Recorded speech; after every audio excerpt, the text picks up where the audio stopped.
안녕하십니까 여러분. 머니케어 뉴스 리포트 진행하도록 하겠습니다. 오늘도 좋아요 잊지 마시기 바랍니다. 머니케어 뉴스에서 하고 있는 종목 리포트라든지 여러가지 리포트 큰 도움 되실 거라 생각하고 있습니다. 오늘도 신중하게 여러분들하고 같이 한번 종목에 대해서 한번 고민을 좀 해볼 생각을 좀 가지고 있는데요. 제가 오늘 그 리포트 삼은 주제는 스마트폰 관련된 종목입니다. 스마트폰 관련돼서는 해마다 이맘때쯤 돼서 여러분들한테 리포트를 드리는 것이 아주 극히 정상일 거라고 생각을 하고 있습니다. 아마도 스마트폰 분야에 대해서 여러분들께서 조금이라도 아신다고 한다면 이건 당연한 이치고 주식을 또 오래 투자하시다 보면 이쯤 돼서는 스마트폰 관련된 종목은 안 할 수가 없구나. 근데 항상 좀 안 좋은 게 있습니다. 항상 우리가 보면 5월달 정도 되면 장이 별로 좋지 않잖아요. 세계적인 이슈도 여러 가지 좀 있고 그런 것들이 존재하는 관계로 이 스마트폰 관련돼서 또 가을에 3분기 정도의 신제품들이 막 쏟아져 나오는 타임에 맞춰서 그게 또 잘 팔릴지 안 팔릴지 그것도 잘 모르고 지난해 같은 경우 상당히 좀 재미가 없었습니다. 스마트폰 관련돼서 중국하고 애플하고의 또 문제 좀 있었고요. 애플폰의 또 생산 차질이라든지 품질 불량 뭐 여러 가지가 겹쳐지면서 판매량이 예상이 못 미치면서 거기에 납품하던 업체들도 크게 빚을 보지 못했습니다. 사실 뭐 또 우리가 그렇게 생각해 보다 보면 근데 투자 포인트를 또 잡는 거로 보면 그렇게 또 큰 문제가 되는 것들도 존재할 수 있다는 점은 우리가 한 번 정도 또 경험해 볼 수 있다라고 생각할 수가 있습니다. 그처럼 뭐 정치적인 문제라든지 이런 것들에 대해서만큼 우리가 다 파악할 수는 없죠. 그러나 우리가 정해진 시간과 순서들은 있지 않습니까? 해마다 지금부터는 또 새로운 폰을 갖다 만드는 회사들 같은 경우는 또 발주를 넣는 시기이기도 틀림이 없습니다. 그 점을 또 생각해 보시면 좋을 것 같고요. 그래서 제가 KH바텍 같은 경우는 물방울 힌지 관련돼서 한번 고민을 좀 해보셔라 라고 하고 주가도 어느 정도 가격대를 좀 이야기 드린 적이 있습니다. 분할 매수를 좀 잘 해주면 결과적으로는 물방울 힌지는 뭐 결국은 뭐 폴더블폰을 생산 안 할 것도 아니고요. 때가 되면 또 분기별 매출은 QOQ 대비해서 성장하는 모습 분명히 나타날 거니까 그런 것들이 또 주가에 영향을 미칠 거다라고 말씀을 드렸습니다. 자화전자 같은 경우는 결국은 이런 것 같아요. 과거는 F량 매출만 있었다라고 생각하면 이제 삼성전자향도 있고요. 중국향 매출도 중국도 이제 폴더블폰이라든지 또 프리미엄 폰을 갖다 생산해서 판매를 하기 시작을 한다는 뉴스가 나오고요. 또 그에 걸맞춰서 자화전자의 실적이 나름 개선이 됐음을 알 수가 있습니다. 그들이 또 리포팅 내놓는 걸로 보면 우리도 삼성전자와 중국향 매출로 인해서 과거보다 훨씬 나은 1분기 실적을 보였고 원래는 적자였는데 흑자 전환 예상이 된다. 이렇게 리포트가 나오고 있습니다. 그걸로 보면 기본 매출 플러스 알파가 더 생겼다라고 생각해 볼 수가 있는데요. 그런 점들을 우리가 좀 포커스로 좀 잡고 그렇다고 제가 뭐 주가를 높은 수준으로 보자 이런 말씀을 드리는 건 아닙니다. 자, 그럼에도 불구하고 자화전자 정도는 우리가 충분히 살펴보고 가도 되지 않을까 생각하고 있습니다. LG노텍 같은 경우는 너무 복잡한 비즈니스 지금 많이 하고 있습니다. 이제 그쪽은 볼 필요가 없다라고 생각을 하고 애플하고도 관계가 그닥 그렇게 지금은 좋은 것 같진 않은 것 같아요. 그러나 하지만 자화전자 같은 경우는 그런 문제가 별로 없다라고 좀 생각을 하고 있습니다. 어쨌든 1분기가 예상치보다 훨씬 좋은 예상치로 나오고 결국은 적자에서 흑자 전환이 예상이 된다라는 부분들이 지금 나오고 있는 포커스다라고 생각해 볼 수가 있습니다. 지난해 같은 경우도 그죠? 우리 자화전자 갖고는 수익을 좀 잘 냈어요. 다행히. 그런데 다른 것들은 별 볼 일 없었죠. 자, 올해 같은 경우는 자화전자도 저는 기본적인 부분까지는 갈 수 있지 않을까라고 생각을 해요. 보통 리포트에 나오고 있는 12개월 포워드 가이던스 이런 것들을 참조한다기보다는 제가 볼 땐 PER 한 11 정도나 12 정도 수준까지 충분히 가지 않을까 이렇게 생각을 하고 있습니다. 그런 부분에서 또 그런 게 또 탐이 난다. 또 혹시 합니까? 좀 더 높은 또 밸류에이션을 또 평가받을 수 있는 실적이 나온다고 한다면 더 좋지 않나 이렇게 생각을 하고 있습니다. 그래서 우리가 아주 낮은 가이던스를 가지고 한번 바라보자 라고 좀 생각을 하고 오늘 리포트를 드리고 있으니까요. 참조해 보시기 바랍니다. 자, 일단 목표 주가는 제가 다른 증권사들 기준치로 한 4만원 정도 보고 있는 것 같아요. PER 뭐 14.2 정도 보고 있다고 하는 것 같은데 그렇게 하면 타겟 프라이스가 한 4만원 정도 된다라고 나와 있습니다. 근데 저는 개인적으로 한 32,000원 이 정도 수준으로 일단은 측정하고 보는 것이 옳지 않을까. 원래 주식이라는 게 올라가기 쉬운 폭이 있고 그 다음에 그 윗단으로 올라가는 건 매물을 소화하고 올라가려고 한다면 매물을 소화하는 과정 속에서는 상당히 많은 또 약간 중간에 저항이 좀 존재하는 걸 생각해 보면 한 31,000원, 2,000원 정도 수준까지는 충분히 갈 수 있는 내용은 또 가지고 있지 않나 이렇게 생각을 하고 있습니다.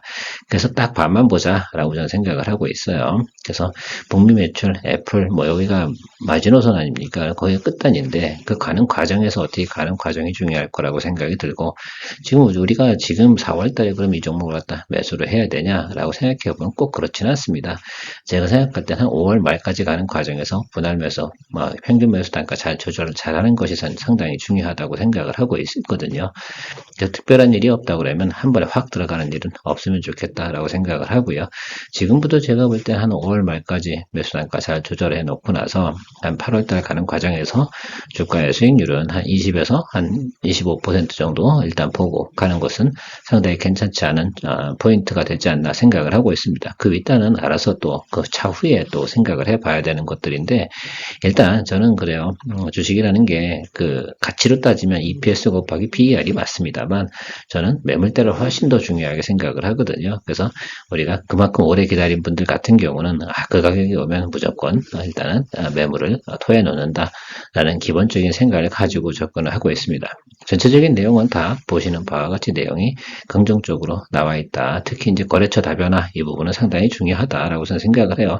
특히 삼성전자 폰이 좀 잘 나가는 과정에서 삼성전자에 공급을 한다는 거, 이 부분은 상당히 중요한 포인트라고 할 수가 있을 것 같습니다.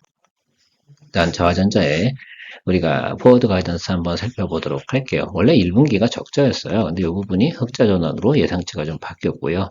자, 2분기 부분에서 영업이익 부분은 그닥 높지 않습니다. 지금 우리가 2분기 가고 있는 과정이고요. 그래서 이 부분을 좀 생각해 봐야 되는 겁니다. 그래서 3분기, 4분기 때 우리가 실적이 잘 나올 거다라고 예상을 하고 있는 것으로 보아서는 자, 우리가 가장 저점으로 가는 구간은 분명히 2분기가 맞습니다. 그러니까 4월 초에 매수한다는 건 지금 조금 이른 바가 좀 있지 않나라고 생각을 하고 있습니다. 다만 이런 거죠. 1분기 예상을 깨고 적자에서 흑자 전환한 이슈만큼은 충분히 또 받아줘야 되는 것들이니까 그걸 다 고만하면 4월부터 한 5월 말까지는 어떻게 하면 좋겠다? 예, 적당하게 분할 매수 해주면 좋겠다라고 생각을 하고 있습니다. 뒷부분에도 차트 보면서 왜 그런지에 대해서는 조금 제 의견을 드릴 거고요.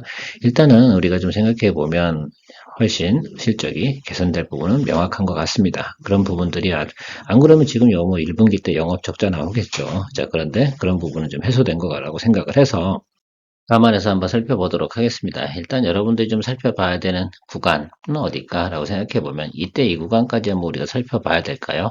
이때는 매크로도 안 좋았고요. 영업 실적도 상당히 기대치보다 안 좋게 나올 것이다라는 예상치가 나왔는데 실제로 저하전자 같은 경우 4분기 실적이 상당히 좋게 우리가 나왔다는 걸 알 수가 있습니다. 그러면서 주가가 반등을 했었고요. 자, 그 후부터는 다시 비수기로 접어든 거 아니겠습니까? 그러니까 주가는 당연히 조정을 좀 받아야겠죠. 이런 부분까지 우리가 다 생각해 본 거다라고 생각해 보면 될 것 같고요. 자, 그러면 이때의 모습을 갖다 우리가 생각해 볼 필요성은 없는 것 같고요. 작년도 우리가 전반기부터 한 3분기까지 가는 과정 속에서 나타난 주가의 모습은 주가의 상승폭이 상당히 높았습니다. 자, 그런데 그때는 백투 노멀 시대라는 거죠. 워낙 예를 들면 지표나 또 매크로 지표 이런 것도 안 좋은 상태에서 앞으로 좋아질 거야 라는 부분들까지 생각해 보면서 우리가 고려했던 투자 방법이라고 생각을 하고요. 지금은 그냥 대부분 정상화됐던 과정 속에서 생각해 보면 과거로보다 조금 더 나아지는 부분, 이런 부분만 생각해 보면 될 것 같습니다.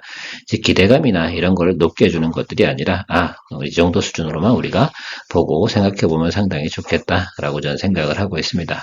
자, 그렇게 따져보면 여기가 항상 제가 얘기 드리는 매물은 항상 여기 존재하는데 여기 계신 분들이 말입니다. 매물을 1년 넘게 들고 계십니다. 자, 그러니까 이쪽 구간까지 오게 되면 당연히 매물을 소화하는 과정이 필요한데 그럼 그 윗단으로 올라가는 부분은 엄청나게 버겁지 않을까라고 저는 생각을 하고 있어요.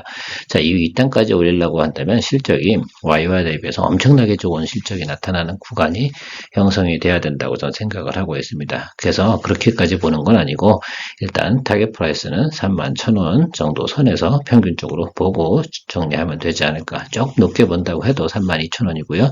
낮게 보면 3만원이라고 저는 생각을 하고 있습니다. 다만 그런데 말입니다. 주가가 지금 바로 오를 거냐? 그렇게 갈 것 같지는 않습니다. 약간 다시 올랐다가 눌렸다가 다시 가는 그런 구간이 나타나겠죠. 이래야지 어떻게 돼요?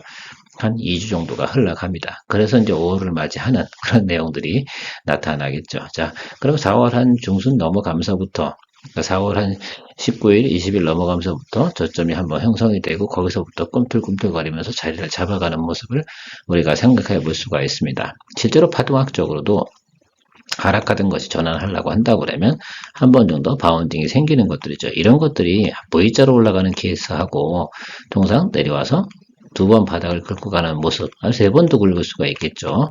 이런 모습들이 나타나는 것들은 아주 당연한 이치라고 생각해요. 그래서 통상적으로는 하락을 하다가 반등했다가 다시 눌리고 그 다음에 N자형으로 올라가는 이런 모습을 우리가 지금 4월부터 해서 한 5월 말까지 가는 과정을 생각해 볼 수가 있을 것 같아요. 이런 시나리오를 가지고 한번 접근해 보시면 어떨까라고 생각을 합니다. 그래서 급하게 덤빈다기보다는 그러니까 4월 한 중순 이후부터 조금씩 첫 번째 눌림이 들어오는 구간이 나타나겠죠. 그 부분에서 한번 또 잡아주시고 다시 또 올라갔다 또 눌릴 때 또 한번 잡아주시고 이런 과정을 또 겹쳐 나가면서 5월을 극복해 나가면 상당히 또 좋은 투자 포인트가 될 것 같습니다. 그러니까 한 24,000원 정도를 바닥으로 보고요. 그 다음에 지금 한 26,000원 정도 수준까지가 좀 높은 구간 아닙니까? 단기적으로. 그런 그 안에서 매수 평균을 좀 조절하면 좋지 않을까 생각을 하고 있어요. 가급적이면 25,000원 언더에서 매수한다 그러면 좋은 결과를 나타낼 수 있지 않을까 생각을 해요. 자, 25,000원 밑에서 잡아서 한 5,000원 뛰기. 이 정도면 꽤 괜찮죠. 적어도 뭐 여러분들이 생각하는 수익률만큼은 충분히 구현해낼 수 있을 것이다라고 생각을 하고 있습니다. 우리가 애널리스트들이 얘기하는 11개월 포워드 4만 원 이런 거는 글쎄요. 이렇게 높게 나와준다는 것 자체가 의미는 좋죠. 그런데 여기까지 보는 건 크게 의미는 없을 것 같다라고 생각을 하고 있습니다. 제가 보는 견지는 매물대까지만 가자라는 부분 말씀드리고요.